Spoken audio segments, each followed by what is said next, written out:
The department finally handed out the bonuses. As the chief physician, I received a measly $3,000, while the guy in administration walked away with a full $50,000. In that exact moment, every ounce of passion I had for this job evaporated. From that day forward, I started leaving the second my shift ended. Barely 2 weeks later, every high-complexity surgery in the hospital hit a wall. The waiting list stretched out to 3 months. I just watched the chaos unfold from a distance. This time, I decided to stay on the sidelines of reality. 3 in the morning. The operating room lights were still a deathly white. The glare reflected my pale face, stripped of all color. I cut the final suture thread. On the monitor, that vital line that had plummeted so many times finally stabilized. I pulled off my surgical mask. It was soaked in sweat, revealing a face so exhausted it had gone numb. 12 hours straight. Operating like a precision machine, I pushed past my limits. A child with complex congenital heart disease, I dragged him back from death's door. Every muscle in my body screamed in pain, and my brain felt as if every last drop of energy had been sucked out of it. There was nothing left but a hollow void.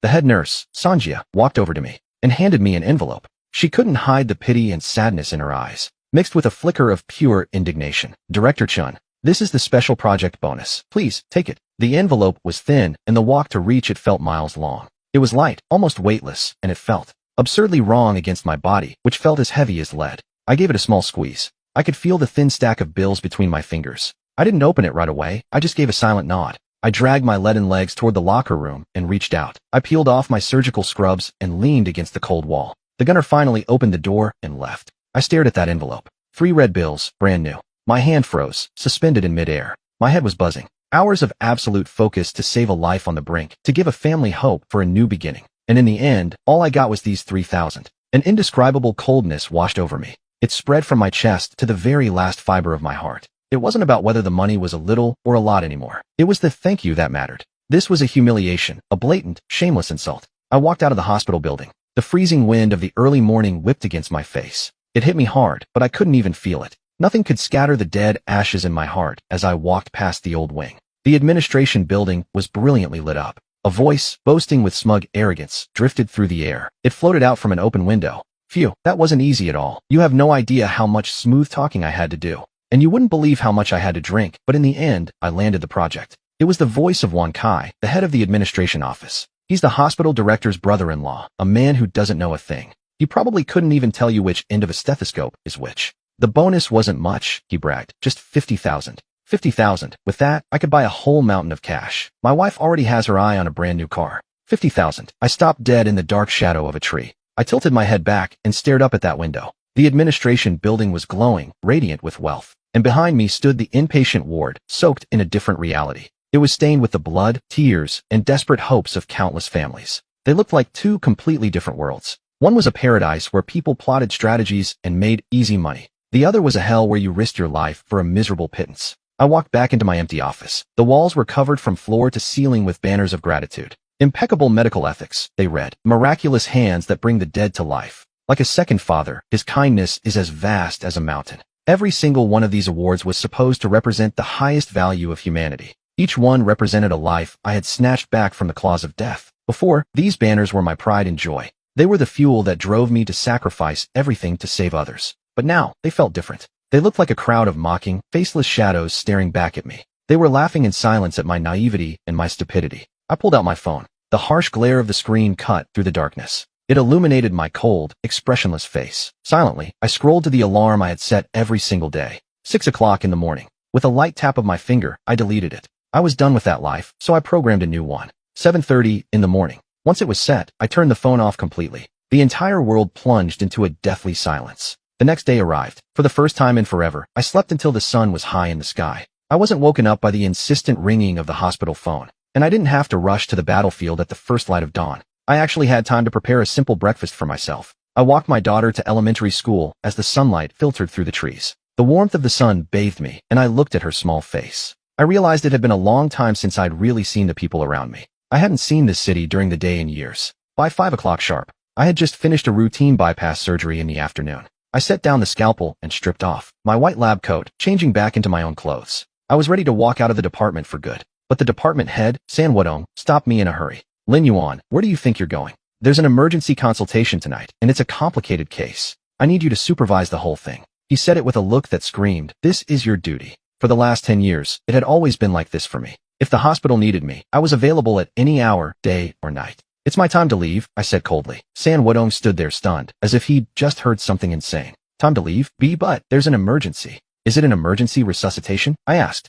Well, not exactly. The patient's vitals are stable for now. But the case is complex, and I wanted your input before you left. If it's not a life or death emergency, don't interrupt my exit. In the future, please schedule these consultations. Within my working hours, I grabbed my briefcase and walked past him. I left him standing there like a statue with one final remark. Chief, following the rules is also part of medical ethics. For the first time, I walked out through the main hospital doors. Before the sun had even set, the golden sunset stretched my shadow across the ground. I took a deep breath. The air tasted like pure freedom. My phone buzzed. It was a message. A WeChat notification from my student. Lice. Master, are you okay? This passionate, upright kid had clearly heard something unbelievable. The chaos in the department was already spreading. I replied to him. I'm standing on my own 2 feet. In other words, I'm doing just fine. Then I added, get some rest. I put my phone away. I just smiled. I was fine, but they were the ones about to have a real problem. My new policy of leaving exactly on time was like a stone thrown into a calm lake. At first, it only caused a few insignificant ripples, but in just 1 week, those ripples turned into a tsunami.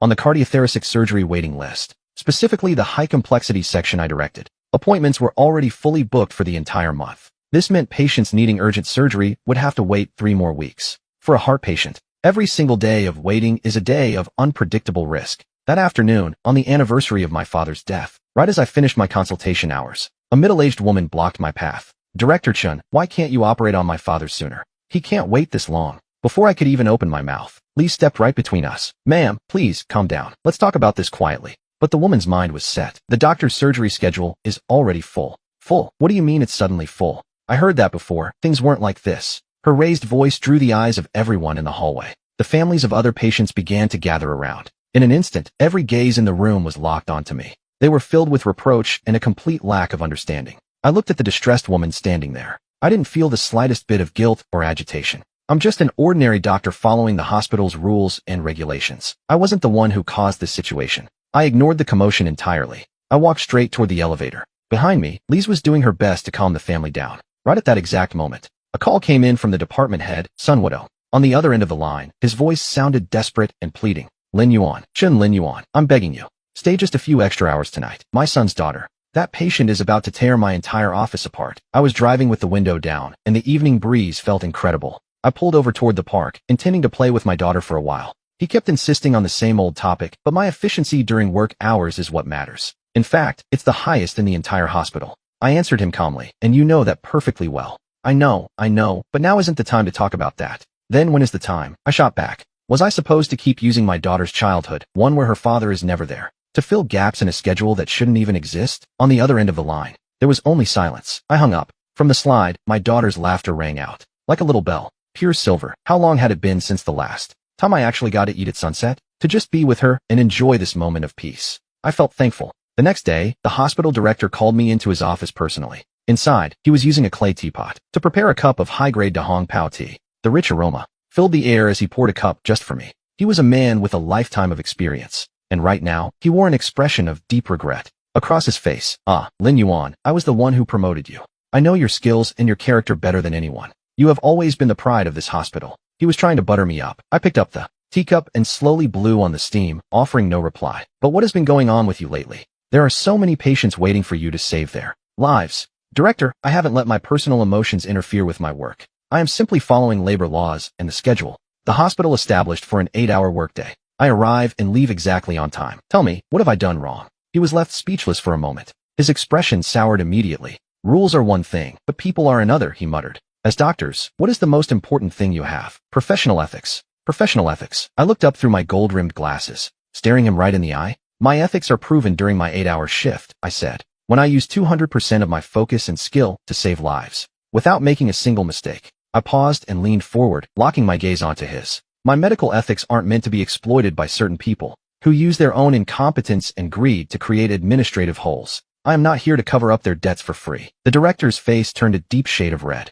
looking absolutely livid in an instant. I didn't give him a chance to recover or vent his frustration. I pulled out my phone and slid a photo across the desk. It was a screenshot of Wang Kai's social media profile. He was leaning against a brand new white luxury car, wearing sunglasses, with a triumphant smirk on his face. All thanks to that $50,000 bonus. Director, look at the glamorous life Wang Kai is leading, I said. Meanwhile, a high-level specialist like me only receives a 3,000 peso subsidy. I guess I'm the only one expected to sacrifice my life and stay on call 24/7. The director's breathing became heavy as he stared at the screen. His lips trembled at the sight of that irritating photo. He tried to speak twice, but the words died in his throat as the air froze. I knew this conversation was over. Director, if there's nothing else, I'll go start my rounds. After all, I am on the clock. I stood up, straightened my white coat, and gave a slight nod to the director, whose face was rapidly cycling between pale and livid. I turned around and walked out, leaving him alone with his thoughts. He sat there staring at his cup of water, watching it slowly grow cold. Clearly, his little lecture didn't have the effect he expected.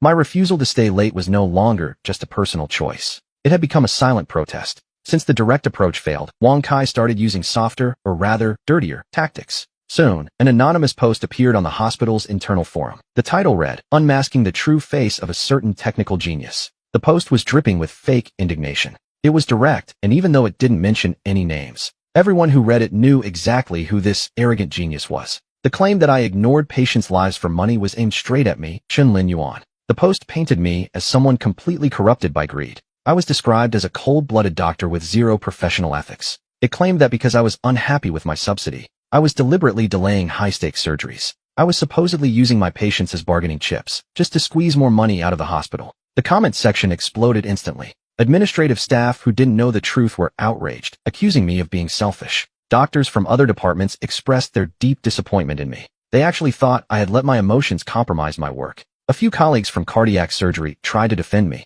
but their voices were quickly drowned out by a sea of critics. Overnight, I became the main topic of conversation throughout the hospital, but in the most dishonorable way possible. Walking through the halls, I could feel the weight of their fearful, judging eyes. Strange looks were directed at me from every corner. I saw contempt, pity, and a twisted sense of joy. They were gloating over my misfortune. That day at noon, I went to the cafeteria. I just wanted to get some food. A group of girls from the administrative offices were gathered there, holding a little debate. They started whispering and pointing at me, just loud enough for me to hear. "That's her, isn't it? She looks so quiet and calm. Who would have thought her heart was so cruel?" Exactly. I heard several patients had their treatments delayed because of her. How disgusting. She takes advantage of being good at her job to do whatever she wants. People like her are the absolute worst. At that moment, Wang Kai walked by with his food tray. Wearing an expression of deep concern, he stopped right there. He stood by my side and gave me some hypocritical advice. "Dr. Chen, don't take what people are saying to heart. It's understandable that you're upset, but you're not the only one. Causing a scene like this damages the hospital's reputation. It's not good for you, and it's not good for me,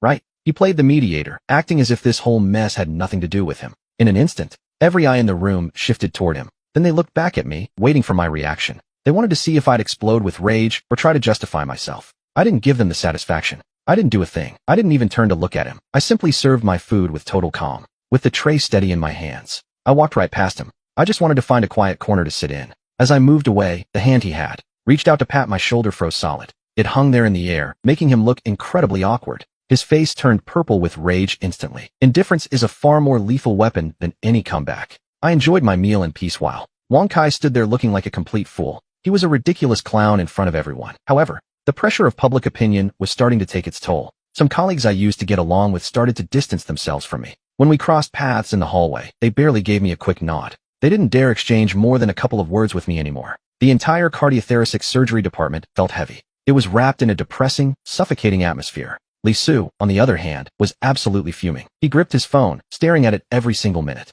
He wanted to jump into the forum and confront those people. He wanted to post that Wang Kai had stolen the $50,000 bonus. I stopped him right there. I looked at the young man and told him not to pay them any mind. His eyes were still burning with pure rage. I said calmly, "If you've done nothing wrong, you have nothing to fear. Arguing now would only make it look like we have something to hide." "But doctor," he argued, "what they're saying is horrible. They have no idea how much you've sacrificed for your patients." I looked at him and said, "I know, and as long as you know, that's enough." I met his gaze and gave him a reassuring look. I patted his shoulder and said, "Let them talk. The higher they climb, the harder they'll fall." Even though I said those words, I was just gritting my teeth. I kept it all locked inside. I'd be lying if I said the isolation didn't get to me. Being slandered like this, nobody can just stay indifferent. I was just forcing myself to suppress it all. I hid every emotion behind a mask of calm and logic. The turning point came from the most unexpected place. That day, the head nurse, Mrs. Zhang, was with me. She was passing me the surgical instruments. She leaned in and whispered while no one was paying attention, "Director Chun, don't listen to them.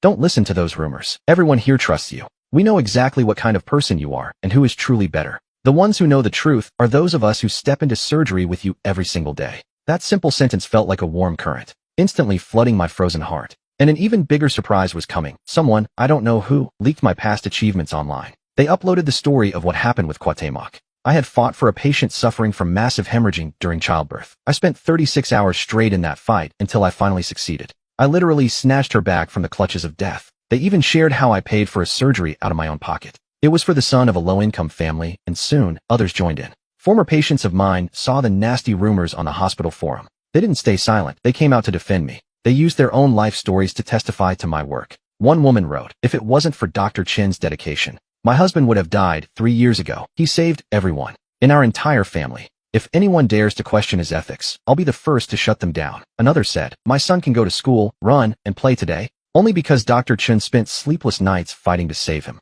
To all those gossiping behind my back, doesn't your conscience ever bite you? Slowly, the tide of public opinion began to shift. More and more people started questioning the hospital itself. They targeted the administration and the unfair salary system. A top-tier expert surgeon only receives a 3,000 yuan bonus, while a desk-bound administrator walks away with 50,000. Does that seem fair? It only serves to discourage the good doctors. Let's support Dr. Chen. A specialist deserves the time, the treatment, and the dignity he's earned. Wang Kai's conspiracy didn't isolate me at all. In fact, his little plan backfired completely. My reputation and my skills became my best defense. The conflict shifted toward him and the hospital's unfair system. I just kept clocking in and out exactly on time, as always. After work, I was no longer buried under a mountain of tasks. The constant calls and consultations at all hours finally stopped. I finally had the time to sit down and focus on my own research. I picked up a project I'd paused, a study on improving artificial heart valves. The storm outside was raging, but I didn't care. I felt a total sense of calm. Let them have their scandal. The real storm was only just beginning to brew. Half a month passed by. Because of my work-to-rule strike, the hospital had fallen into total chaos. The waiting list for high-risk surgeries in the cardiothoracic department officially exceeded 3 months. This hit the hospital's reputation and their main source of income hard. The hospital's profits were in a total freefall. The entire board of directors was frantic, like ants on a hot plate. And me? I was just calmly waiting for my moment. I knew they were waiting for me to cave in and surrender, but I was waiting for the perfect chance to deliver the final blow. The coup de grace. That opportunity arrived one night in the most unexpected way, completely out of the blue. The shrill, piercing ring of my phone jerked me right out of my sleep. It was the director. He was absolutely bombarding me with calls. I finally answered, already fed up with him. On the other end, I heard a voice filled with a sound I'd never heard before, a level of pure desperation and raw panic. "Chen Lin Yuan, get to the hospital right now. Something terrible happened. What's the problem?" I asked coldly, rubbing the sleep from my eyes. "The division commander, the commander's father. He just suffered an aortic dissection rupture. They just rushed him in, and his condition is critical." An aortic dissection rupture? His condition was beyond critical. I snapped wide awake in an instant. It's one of the deadliest emergencies in cardiac surgery, with a brutal mortality rate. The director stammered that every heart specialist at the hospital had been called in. They had just finished an emergency board meeting to discuss the case. Their conclusion was unanimous, and I was the only solution they had left. In this entire hospital, you're the only one who can give him a 50% chance. 50%. To any other surgeon, that sounded impossible. In our field, that was a miraculous success rate, but I just stayed silent. I knew exactly what was happening here. I knew exactly what this phone call really meant. This wasn't just a medical emergency. It was the ultimate ace up my sleeve. The kind of leverage that could flip the entire power dynamic in a heartbeat. The game was finally shifting in my favor, and it was happening fast. The power had fallen right into my hands. "Lin Yuan, did you hear me?" the director barked. "I'm sending a car to pick you up right this second." "Don't bother," I said, my voice cold and steady. I didn't give him a chance to argue. I just hung up the phone. The entire world went silent in an instant, until 20 minutes later, when I heard the screech of tires.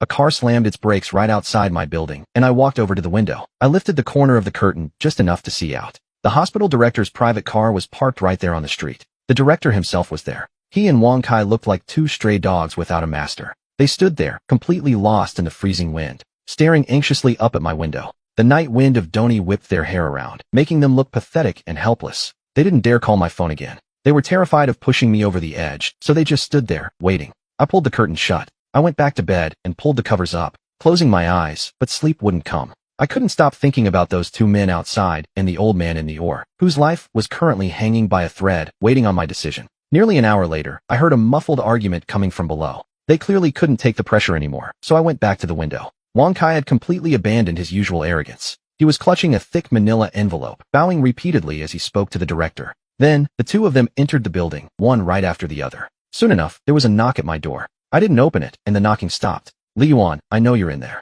Open the door, let's talk. The director's strained voice called out. He was right on the other side of the wood, but I didn't move an inch. My dear Dr. Chun, you are such an understanding person. Everything before was my fault. I was the one who failed to recognize your true worth. Please, don't hold it against me. Just take this into account. As long as you're willing to operate, everything can be fixed. Everything. Silence hung in the air for a few seconds on the other side of the door. Then, that thick, heavy envelope was forced through the gap at the bottom. It slid across the floor and stopped. I stared down at the bulging envelope on the ground. A cold, sharp smile spread across my lips. If they knew it would end like this, why act that way? Did they really think they could just buy me off? I walked to the door, reached down, and picked up the envelope. Then, I swung the door open. The moment they saw me, the director and Wang Kai's faces lit up with overwhelming joy. Dr. Chun, look, this is just a small token for your hard work and great merit. I didn't even let him finish. Right in front of them, I took the envelope and everything inside it, and tossed it directly into the trash can by the door. I am off the clock. I watched their smiles freeze as my voice cut through the air. There wasn't a hint of warmth in my tone, and the director's expression crumbled.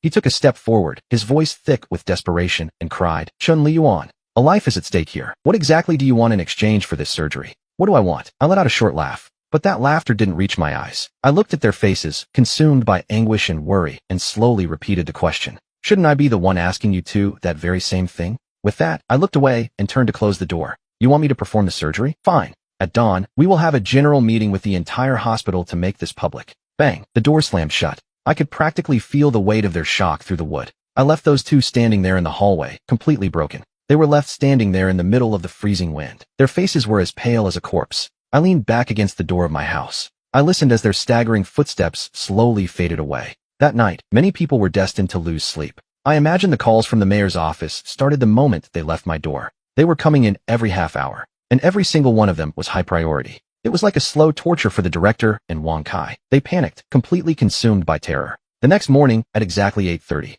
the hospital's largest conference room was packed to the brim. Every department head and head nurse was present. No one dared to miss it. I could see a complex mix of emotions written on every face. It was a blend of gravity, curiosity, and a hint of excitement. Everyone knew exactly why this meeting was called. The mayor's father was still in the ICU. They were all waiting for me, the only person who could save him, to give the green light. I had effectively backed the entire hospital board into a corner. I walked into the conference room alongside the university's top officials. Suddenly, every eye in the room was locked onto me. I didn't look back at anyone and walked straight to the front row. I took my seat right where I belonged. Chen sat beside me, her young face flushed with a mix of nerves and excitement. She clenched her fists like a soldier preparing for war. She was ready to charge into battle. The room was deathly silent. You could have heard a pin drop. The director sat at the head table. His face was pale, and his eyes were sunken deep into his skull. It looked like he had aged 10 years in a single night. Next to him, Wang Kai looked even worse, fidgeting and wiping sweat away. He kept dabbing his forehead with a cold, damp handkerchief. The director finally stood up. He grabbed the microphone, cleared his throat, and spoke in a raspy voice. He said we were gathered for an emergency regarding the city's healthcare priorities. He claimed there was a very important and urgent matter to discuss. As everyone already knew, the mayor's father was still in critical condition. He had barely started his speech when his momentum broke. His tone shifted instantly, and he looked at me with pleading eyes. Dr. Chun Li Yuan, he began, I know that some recent hospital decisions have caused you trouble and some discomfort, but I hope you can think about the greater good and the life of the patient. There it was again, the greater good. I didn't wait for him to finish. I stood up and walked straight toward the podium. The entire room held its breath as I approached. I pulled the USB drive out of my pocket. I stepped up to the main computer at the front. I plugged the drive into the port. I opened the presentation I had stayed up all night preparing. The first slide flashed onto the screen, clear and sharp. There were no complicated graphs on the projector screen. There were no fancy, pretentious words, just two enormous numbers. One was highlighted in bright, bleeding red, and two photographs stood in stark, brutal contrast. The first was my bonus of 3,000 yuan. The other was a screenshot of Wang Kai's 50,000 yuan bonus transfer. An anonymous source in finance who hated him had sent it to me. Chief of Cardiothoracic Surgery, Chun Li Yuan. Special project bonus, 3,000 yuan. Head of the administrative office, Wang Kai. Special project bonus, 50,000 yuan. The entire room erupted. This couldn't be real. The gap was abysmal. It was pure abuse. Dr. Chun saves a life in every surgery and only gets 3,000? While Wang Kai sits in his office drinking tea and reading the paper, why does he get 50,000? This is blatant corruption. What a disgrace. Voices exploded in the boardroom like a rising tide. Wang Kai's face turned paper white in an instant. He jumped up, pointing a trembling finger at me. You're slandering me, he shrieked. This is defamation. Ignore this. I watched his pathetic attempt at resistance. I calmly scanned the faces of every colleague in the room. I saw the shock, the anger, and the raw indignation. Then, slowly, I began to speak. I am Chun Liyuan, chief surgeon at this hospital, and I have one question. We fight on the front lines, and our goal is to make people feel safe. Our knowledge, our sweat, our sleepless nights, is all of that worth so little? My voice wasn't loud, but it carried. It reached everyone's ears with perfect clarity. The entire room fell into a heavy silence. I clicked to the next slide, displaying my 3 conditions in bold letters. If they wanted me to reconsider my position, I told them, fine, but I demand 3 things. First, an immediate public posting throughout the entire hospital. Every detail of every project subsidy from the past year must be revealed. The bonus distribution for every cent must be clear, with nothing omitted. Second, the head of administration, Wang Kai, and all involved executives must answer for this incident of unfair subsidy distribution. They will offer a public apology with a deep bow to me and every frontline medical staff member who was treated unfairly. Third, the current salary committee must be dissolved immediately. It is nothing more than a farce, and we will form a new one. The number of representatives from the frontline medical and nursing staff must not be less than 50%. We're going to take back the decision-making power that belongs to us by right. Every single one of my conditions hit like a hammer, exploding like a bomb in the middle of the room. The eyes of the younger doctors began to light up with hope. The nurses, suppressed for years, moved closer to the door. They clenched their fists with raw emotion. The director reached for the microphone, his hand trembling violently. He wanted to argue, to refuse me, but he couldn't find the words. Right at that moment, his phone started to ring. It vibrated insistently against the podium. He glanced at the screen and flinched as if he'd been burned. I saw it clearly. The caller ID read, Secretary to the Mayor. The secretary to the mayor was calling him personally. Shaking, he pressed the answer button, forgetting to even step aside. The voice on the other end wasn't loud, but the room was dead silent. The staff in the front rows heard every single word. Director, the mayor wants you to know that Dr. Chen must stay at all costs. Every one of his conditions is negotiable. That is an order. That sentence was the final nail in the coffin. The director hung up, looking as if the life had been drained out of him. He looked at me, utterly defeated, and took a slow step forward. He gripped the microphone and forced himself to speak. On behalf of the hospital, I accept all of Dr. Chen's demands. At first, the room fell into a deathly silence. Then, a second later, thunderous applause erupted. The younger doctors started cheering at the top of their lungs. A group of them actually jumped for joy. I felt the surge of emotion in the room, but I just turned off the screen. I unplugged my USB drive and packed it away. I turned around and stepped down from the podium. At the door, I looked back at the director, still frozen on stage. I told him calmly, relax. Now go prep the ore. With that, I opened the door and walked out. A crowd of young staff members was waiting for me in the hall. Their eyes were shining with hope as they watched me leave. I knew right then that everything had changed forever. I thought winning this public negotiation would be the end of the storm. But I underestimated how shameless and resentful some people could be. Then came the day of the surgery. Once I finished all the pre-operative preparations, I finished my scrubbing and stepped into the operating room. The moment I pushed the door open, I felt a strange tension in the air. Aside from my usual team, there was a guest standing there. An unwanted guest, Sada AI. He was a cardiac surgery professor from one of the top hospitals in the capital. He had also been my academic arch-nemesis for years. The guy has decent technique, but he's narrow-minded and incredibly petty. He loves stealing credit and putting on airs. He has a terrible reputation in our circle, so what was he doing here? The director and Wan Kai were standing right behind him, wearing smiles that looked extremely forced. Lin Yuan, allow me to introduce you. This is Professor Sadu AI, all the way from the capital. We thought that since this surgery is so complex and so incredibly important, we should invite Professor Zhao specifically to advise us. Think of it as a double insurance policy, you know? Double insurance? I laughed coldly to myself. This wasn't insurance. It was a time bomb they had planted right in my path. Sada AI looked at me with a smile that didn't reach his eyes and reached out. He offered his hand and said, Lin Yuan, long time no see. I heard your life was a mess, that you were having a little trouble here and couldn't keep up with the surgeries. I just happened to have some free time, so I came to lend you a hand. His words cut straight to my core, dripping with a condescension, disguised as helpfulness and barely hidden sarcasm. That phrase, lend you a hand, was especially irritating. I saw through his little game instantly. If the surgery was a success, he would take half the credit, or even more. I could already see the media headlines. They would frame it as, expert from the capital saves the day, collaborating with local doctors to save the mayor's father. But if the surgery failed, the responsibility would be entirely mine. I was the surgeon in charge, after all. As a mere advisor, he could wash his hands of the whole thing. And the most twisted part was that if the operation succeeded, the director and Wang Kai would have the perfect excuse to promote him as the hospital's new technical authority. Under the pretext of raising our technical standards, they would keep him here to push me out of the game entirely. What a brilliant strategy to pull the rug out from under me. I looked at the 3 men in front of me, each plotting their own schemes, and I felt a surge of killing intent boiling inside me. But my face remained as calm as still water. I didn't take Sada AI's hand. I simply nodded coldly and said, "Fine, since you're here to advise, let's get to work, Professor." I turned toward the head nurse, my voice sharp and commanding. It left no room for argument. "Prepare a uniform for him. He will be my first assistant." I saw the shock register on their faces immediately. Sada AI's expression crumbled instantly. A great professor from the capital, an eminence invited specifically to advise on a surgery,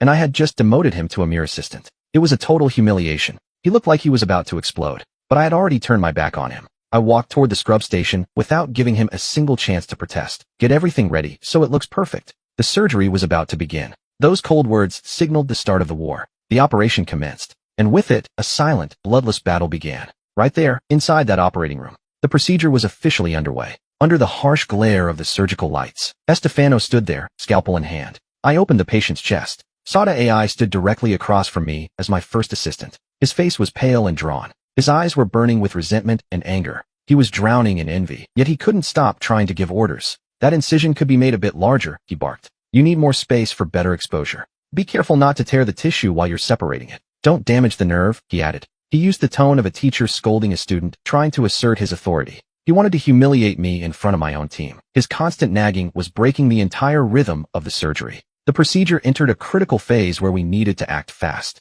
It was time to clamp the ascending aorta. We had to establish extracorporeal circulation immediately. Suddenly, Sada AI spoke up again. "Lin Yuan, I suggest we use deep hypothermic circulatory arrest." He was pushing a complex, risky technique. "I just published a major paper on this exact method," he bragged. "If we use it here, the results will be better. Plus, it will be much more innovative for the hospital records." I stopped my hands mid-motion. I lifted my head and looked through my protective goggles. I stared him down with a gaze as cold as ice. "Professor Saw, this is an operating room," I said firmly. "This isn't a simulation table for your research papers. We are here to save a life, not to run experiments for your ego." I had barely finished speaking when the tension in the room spiked. The atmosphere in the operating room shifted. He froze instantly, feeling the sting of a public humiliation. Sada AI's face turned a deep, bruised purple. But the surgery had to continue. We reached the most crucial step of the entire procedure. The vascular anastomosis on the tear of the aortic wall. One wrong move, and it was over. I needed a suture thinner than a human hair. To sew the graft, I had to work within a 1.5 millimeter margin. The vessel wall itself was incredibly fragile, as thin and delicate as a cicada's wing. This was my specialty. This was the skill my entire career was built on. Just as I was preparing to perform the stitch myself, Sada AI decided he needed to save face. Desperate to prove his worth, he snatched the needle holder right out of my hand. He moved with a sudden, aggressive confidence. "Leave this delicate work to me. I have more experience than you," he barked. He didn't give me a chance to refuse before leaning over the patient. My pupils contracted in a sudden flash of alarm. No, but maybe. Whether it was nerves or a desperate need to show off. Sada AI's hand gave a treacherous twitch. It was nearly imperceptible, but it was enough. The needle in his grip slipped. Under his control, the sharp tip veered off course. I watched the trajectory shift away from the intended path, tearing the already fragile wall. The blood vessel gave way. I heard it. A faint, sickening sound of tissue yielding. Faint, but lethal. Then came the blood. Bright red and brilliant, it erupted like a torrent. It surged out of the wound in heavy pulses. The monitor began to scream with a piercing alarm. The patient's blood pressure was in a freefall.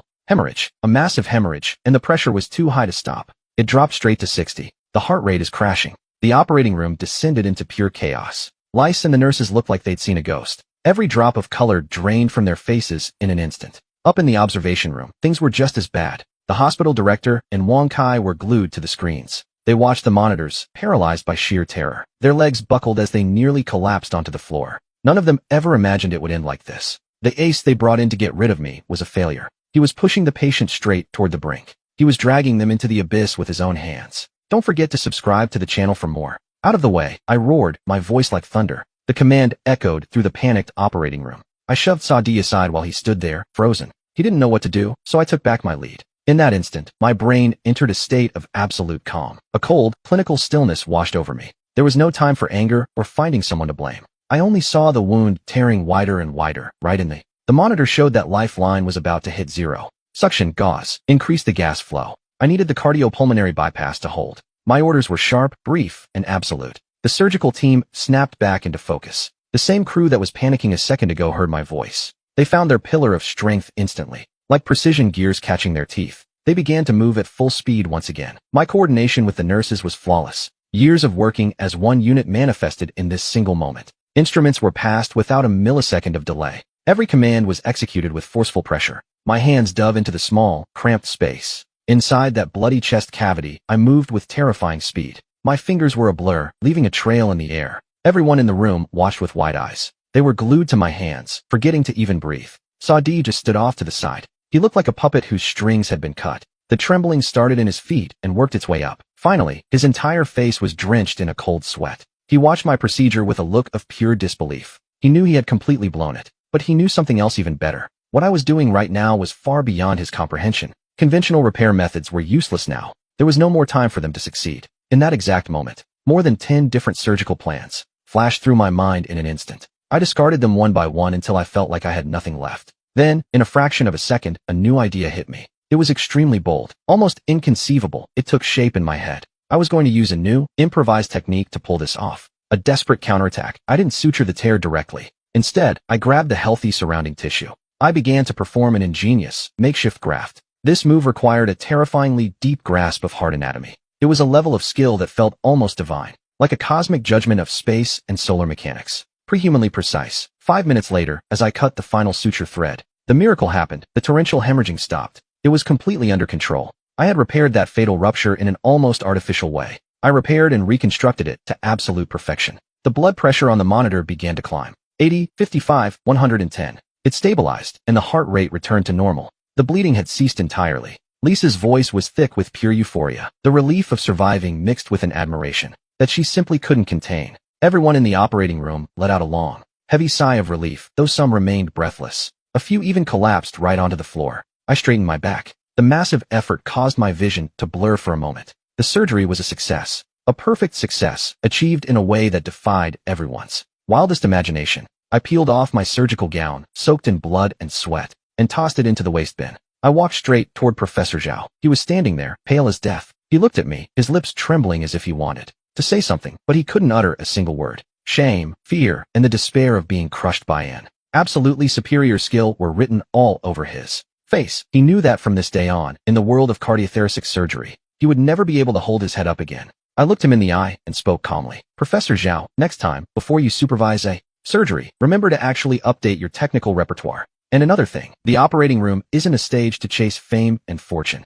A human life isn't a toy for you to use to show off your skills. Having said that, I ignored him completely. I walked straight out of the operating room. Professor Zhao was so humiliated he didn't know where to hide. That very night, he bought a plane ticket and fled the city, running away like a dog with its tail between its legs. In the observation room, the director and Wang Kai were slumped in their chairs, completely drenched in a cold sweat. They watched me walk out, their eyes filled with pure panic. Did they finally realize it? Their last card to destroy me hadn't even left a scratch. Instead, I had torn their plan to pieces, in the most spectacular way possible. It was a total knockout. Suddenly, my phone rang. It was the mayor himself. On the other end, his voice was thick with emotion, repeatedly thanking me for saving his family. After the gratitude, his tone shifted as he asked a question. Dr. Chun, I've heard there have been some internal conflicts at the hospital lately. I looked at those two pale, deathly still men in the observation room and smiled. That is correct, sir. Mayor, regarding the hospital's administration, I have some certain information. I'm not sure if it might be of use for the anti-corruption campaign currently targeting the healthcare system.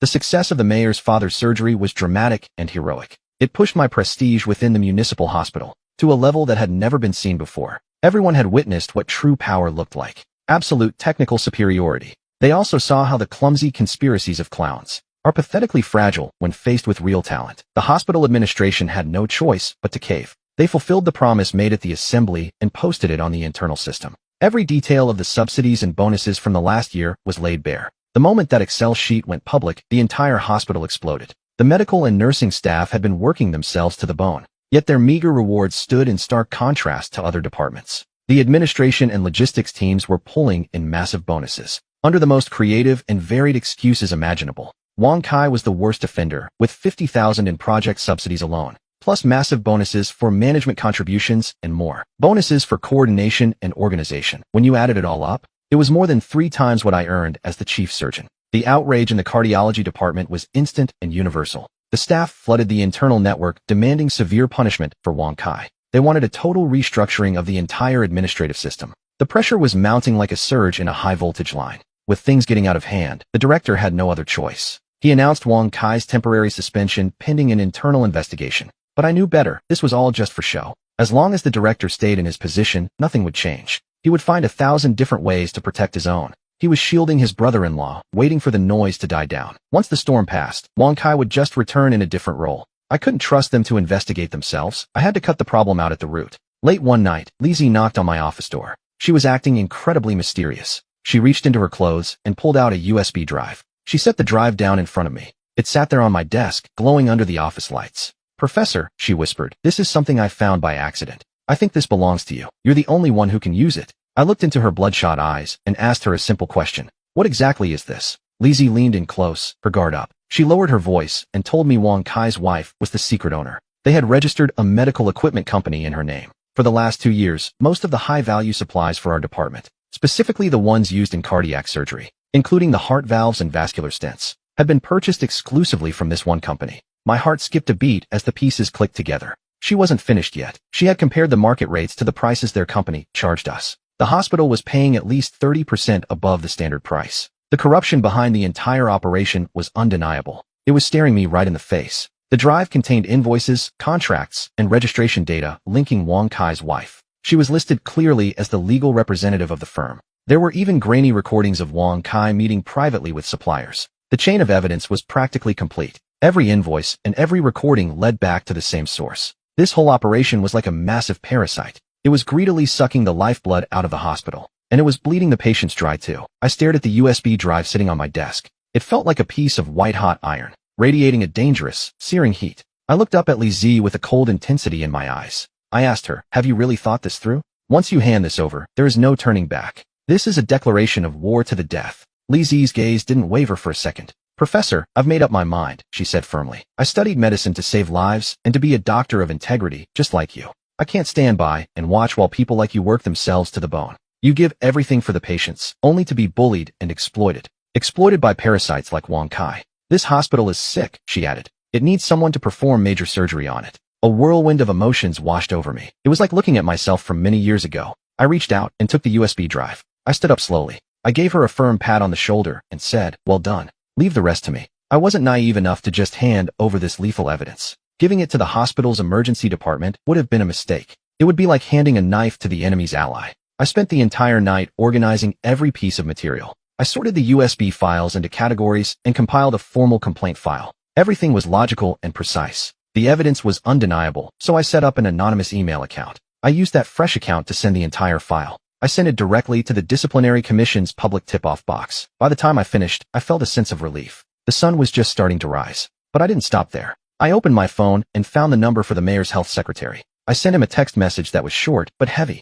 Every word I typed weighed a ton. "I appreciate the mayor's concern for my father's health. On another note, I have personally prepared some materials regarding the management issues within our hospital. I'm not sure if this could be of any use for the healthcare integrity campaign the city is currently pushing." I didn't mention Wang Kai directly, nor did I speak of his corruption. I simply and skillfully connected the words, materials and integrity campaign. I trusted that with his intelligence, the mayor would read between the lines. I also trusted that, because I had saved his life, he would provide a fair response. I pressed send and set my phone down. I watched the sky turn white through the window. This time, I had bet everything. The final straw that breaks the camel's back. I had already placed it, and now I just had to wait for the crash. Early the next morning, as soon as I arrived at the hospital, I saw several black sedans with special license plates. They were parked silently in front of the administration building. Several men stepped out of the cars and onto the street. They had stern, serious expressions. With impassive faces, they marched straight into the building. They didn't stop for anyone. Some of the staff began to notice their arrival. Whispers immediately began to spread through the hospital halls. It was the people from the Municipal Discipline Inspection Commission.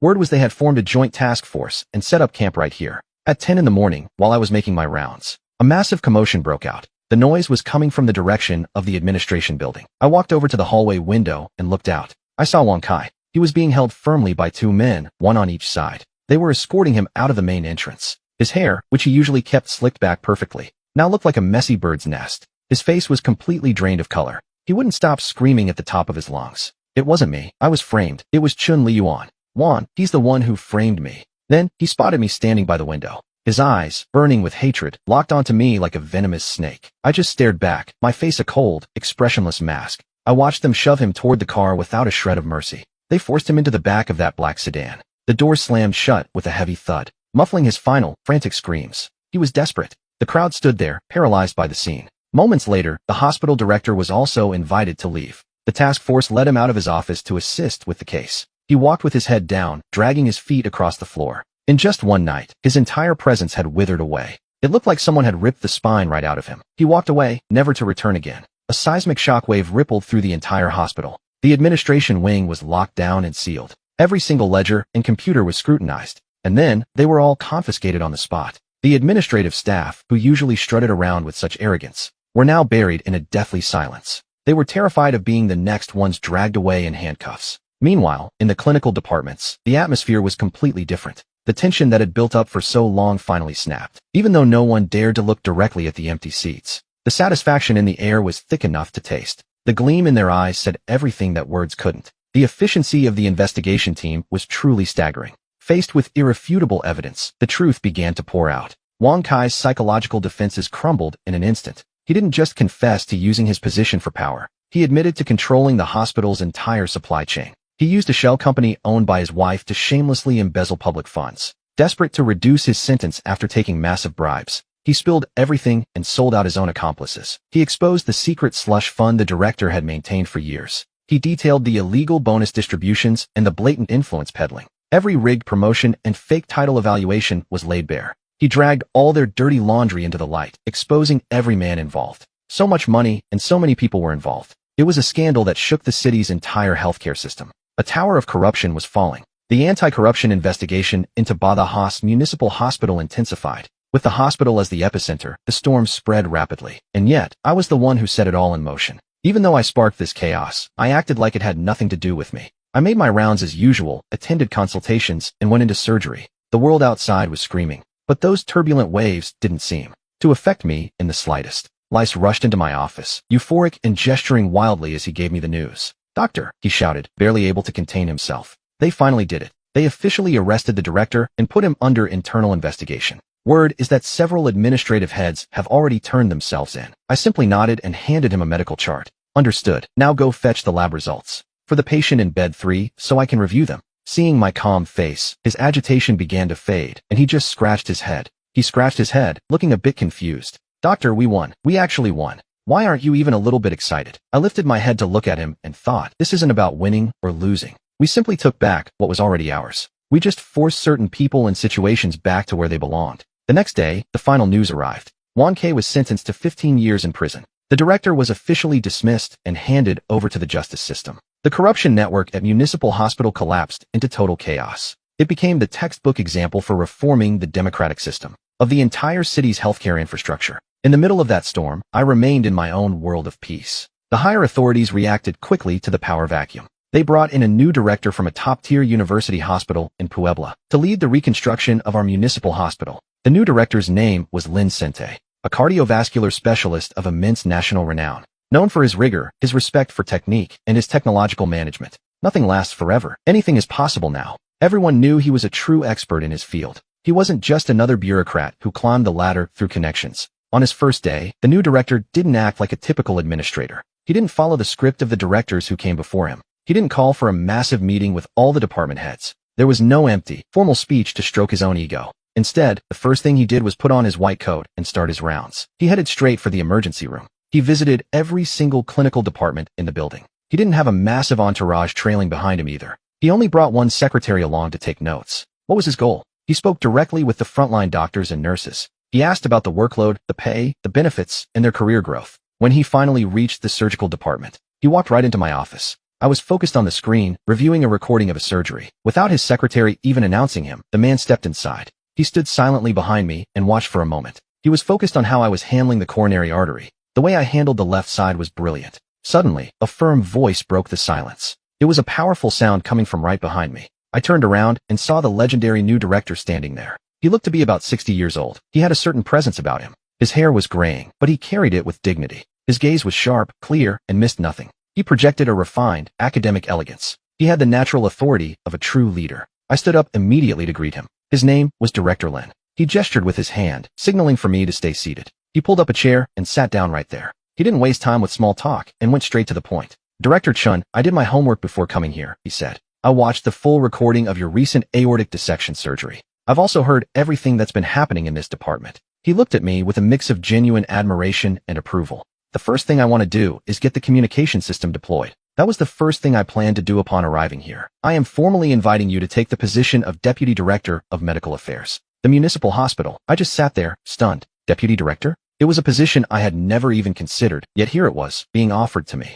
To be honest, I hesitated for a moment. After dealing with so many problems, my heart was already exhausted. I just wanted to go back to being a simple doctor, far away from that life. I wanted to escape the complicated administration and the constant power struggles. I expressed my thoughts with complete honesty to the director. Director Lin, I appreciate your trust, but I might not be the right person. I don't think I'm cut out for a management role. I just want to perform surgeries and do them well. Director Lin smiled, and his expression was kind. Li Yuan, I understand exactly what you're thinking. But have you considered that a good system can save more people than a single doctor? Only if you take this position can you truly protect more people. People like you, who are on the clinical front lines, working themselves to the bone. Only then can you ensure their scalpels don't lose their edge due to disappointment. He was right. My rebellion alone might give me a temporary victory, but it won't change the system. If the foundation doesn't change, then the next Wang Kai, the next injustice, will happen again sooner or later. My strength alone is limited. After a long silence, I finally spoke. I accept, but I have conditions. First, the ICU and the group of young doctors from the university.